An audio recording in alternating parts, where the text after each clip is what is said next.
नवरात्रि उत्सव के दौरान संस्था अभिराज गरबा महोत्सव द्वारा कवि सम्मेलन आयोजित किया गया, जिसे जन सेतु एमपीसीजी न्यूज ने प्रायोजित किया। कवि सम्मेलन में स्थानीय और राष्ट्रीय स्तर के कई प्रसिद्ध कवियों ने भाग लिया। कार्यक्रम का उद्देश्य नवरात्रि की महिमा और सांस्कृतिक समृद्धि को बढ़ावा देना है। इस अवसर पर कई अतिथियों ने कार्यक्रम की शोभा बढ़ाई। कवियों ने अपनी रचनाओं के माध्यम से नवरात्रि के महत्व, देवी पूजा और भारतीय संस्कृति के विविध पहलुओं को दर्शाया।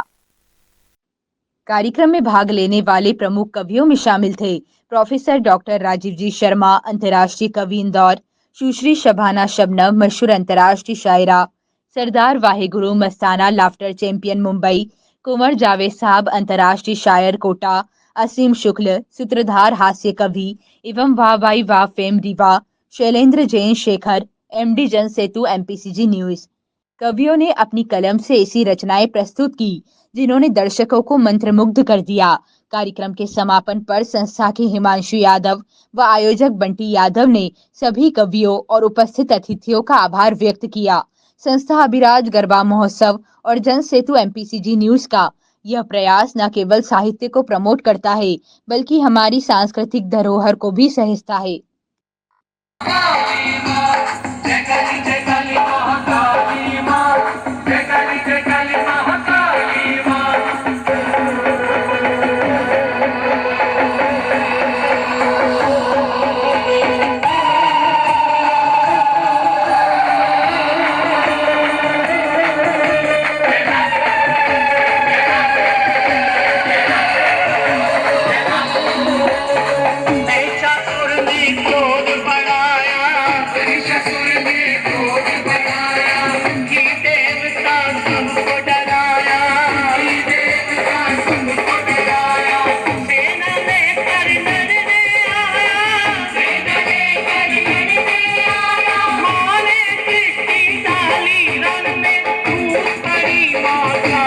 नहीं हो सकते क्या?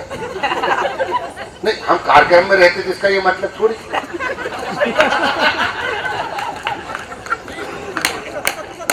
आपको क्यों तकलीफ हो रही है भाई साहब? मैं सच बता रहा हूं, मेरे घर का कले से मोदी जी के कारण हुआ। रोसी भगवान का सब मैं सच कह रहा हूं। नोटबंदी के कारण साहब मेरा घर टूटते बचा, मैं बर्बाद होते बचा। 7 तारीख को उन्होंने नोटबंदी करी थी, याद है आपको? याद है? आप तो आपके पास क्या, आप हाँ बोल दिए हो ना? सही बताओ आप। 7 तारीख को, 6 तारीख को मुझे कुंवर जावेद साहब का फोन आया, बोले बेटा फुर्सत में हो? मैंने कहा फुर्सत ही है। बोले घर आ जाओ, यहाँ एक कार्यक्रम है। तो मैंने मेरी रियल घर वाली से कहा, मैंने कहा यार कुछ पैसे दे, कार्यक्रम में जाना है। कहाँ से थे? फालतू बात मत करो, जहर खाने के पैसे नहीं, तुम पैसे दे। अरे मैंने कहा देखो यार पैसे कार्यक्रम में जाना नहीं है, झूठ बोलूं अब भी विधवा हो जाऊंगा। उत्तर पड़ोसी मर गया।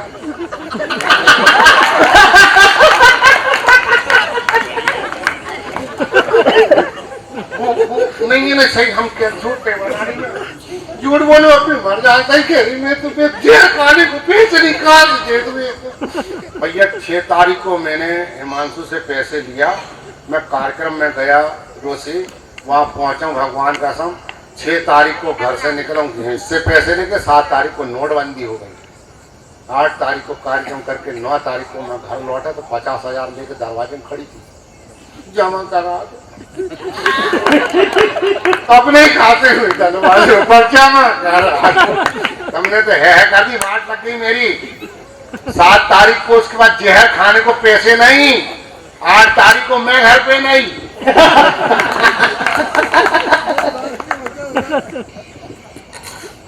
मैं किनके बीच कार्यक्रम करने आया यार? क्या तुम लोगों ने कसम खा के रखो जैसे कांग्रेसी हो यार? जब तक मैं जीऊं,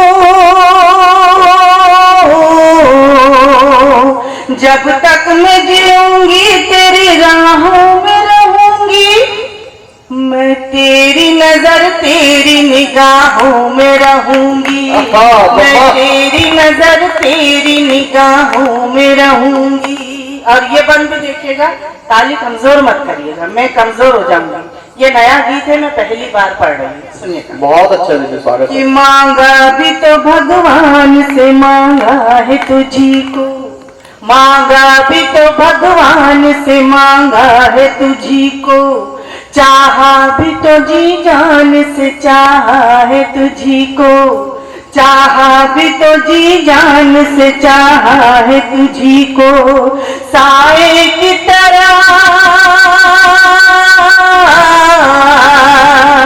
साए की तरह मैं तेरी राहों में रहूंगी, मैं तेरी नजर तेरी निगाहों में रहूंगी, मैं तेरी नजर तेरी निगाहों में रहूंगी, मैं तेरी नजर तेरी निगाहों में रहूंगी। तालियां कमजोर है और मुझे लगता है इस गीत को जितना मैं उम्मीद कर रही थी उतना आपको पसंद नहीं आया, लेकिन कोई बात नहीं है।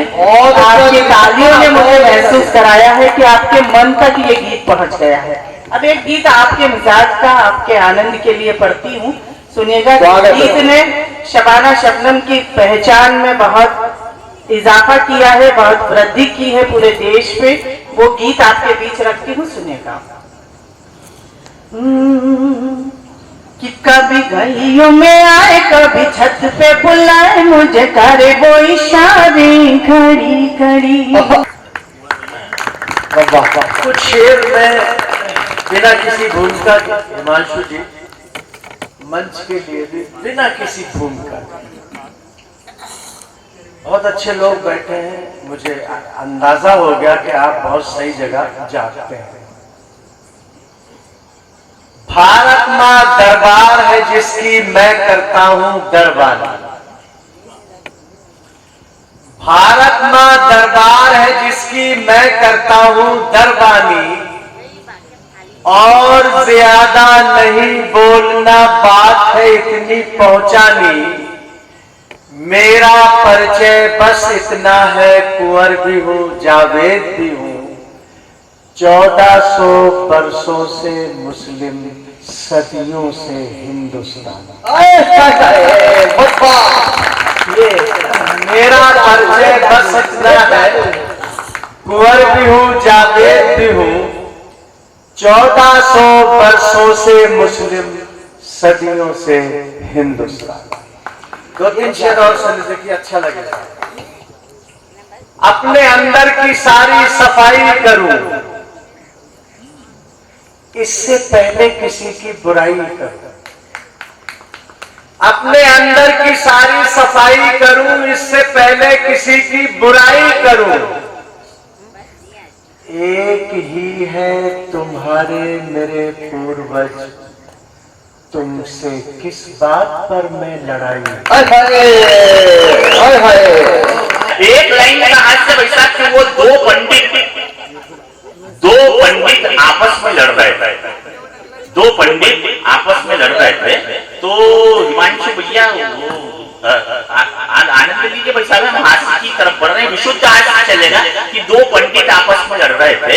तो पहले पंडित ने दूसरे पंडित से कहा कि जब तुझे ये पता है कि मैं प्याज लहसुन नहीं खाता तो फिर चिकन में डालने की जरूरत क्या थी। एक लाइन में वो एक से पूछा मैंने कि बता बेटा ये लाल किसने बनाया, तो कि सर मजदूरों ने बनाया।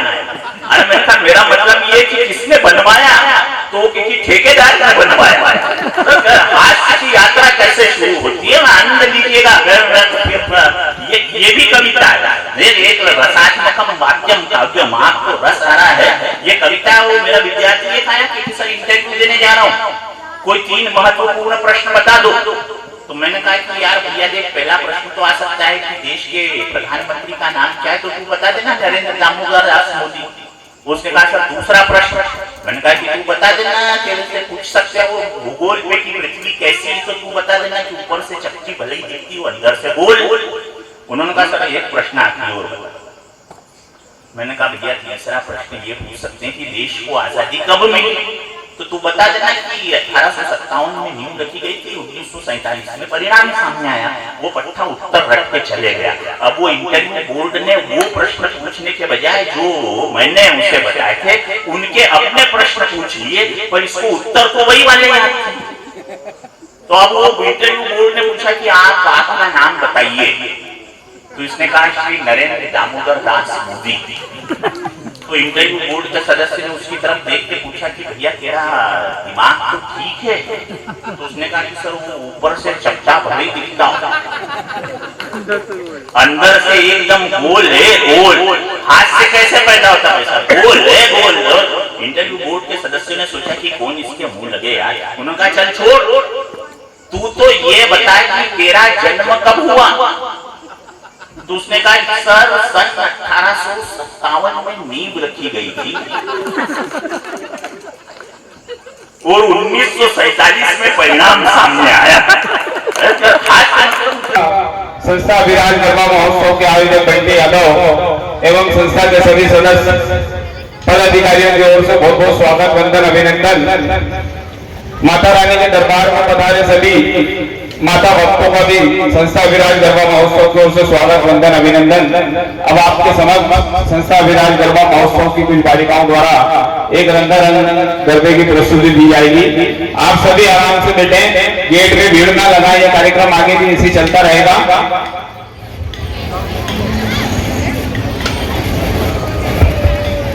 जन सेतु न्यूज की तरफ से मैं शैलेंद्र आप सभी का हार्दिक स्वागत करता हूं।